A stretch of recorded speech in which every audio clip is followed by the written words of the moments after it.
രണ്ടാം ലോക മഹായുദ്ധ സമയത്ത് ഇംഗ്ലണ്ടിന്റെ തെക്കൻ തീരത്തേക്ക് സൈനികരെയും സാധന സാമഗ്രികളും എത്തിക്കുന്നതിൽ നിർണായക പങ്ക് വഹിച്ച ആവി എഞ്ചിൻ ട്രെയിനായിരുന്നു കനേഡിയൻ പസഫിക്. 14 വർഷം കൊണ്ട് പുതുക്കി പണിത ട്രെയിൻ വീണ്ടും സർവീസ് പുനരാരംഭിച്ചിരിക്കുകയാണ്.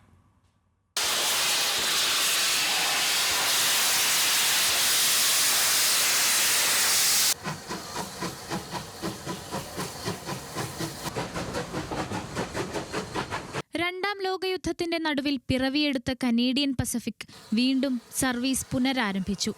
1941 സർവീസ് ആരംഭിച്ച ട്രെയിൻ 17 വർഷം മുൻപാണ് അവസാനമായി കൂകിപ്പാഞ്ഞത്. യുദ്ധകാലത്ത് ബ്രിട്ടൻ ഒറ്റപ്പെട്ടു നിന്നപ്പോൾ ആഹാരവും മറ്റു സാമഗ്രികളും എത്തിക്കാൻ കടലായിരുന്നു ഏകമാർഗം. അങ്ങനെയാണ് പുതിയൊരു ലോക്കോമോട്ടീവ് രൂപകൽപ്പന ചെയ്യാൻ സർക്കാർ അനുമതി നൽകിയത്.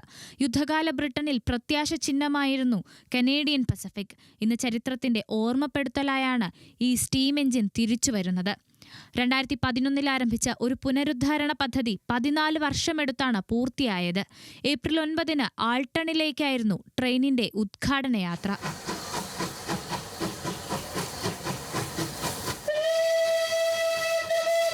So the designer Oliver Bulleid was extraordinary in his ability to persuade the government to do that. ഓരോ യുദ്ധത്തിനും പിന്നിൽ നിരവധി മനുഷ്യരുടെ ത്യാഗങ്ങളുണ്ട്.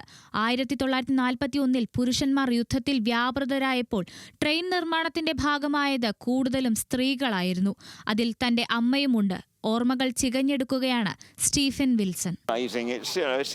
It's the culmination of a lot of hard work by a lot of people, and seeing it as you'll see it in a minute, it is just brilliant. യുദ്ധസമയത്ത് ബ്രിട്ടനിലേക്ക് സാധനങ്ങൾ എത്തിക്കാനായി Atlantic കടന്ന Canadian കപ്പലുകളുടെ പേരിൽ നിന്നാണ് Canadian പസഫിക്കിന് ഈ പേര് ലഭിക്കുന്നത്.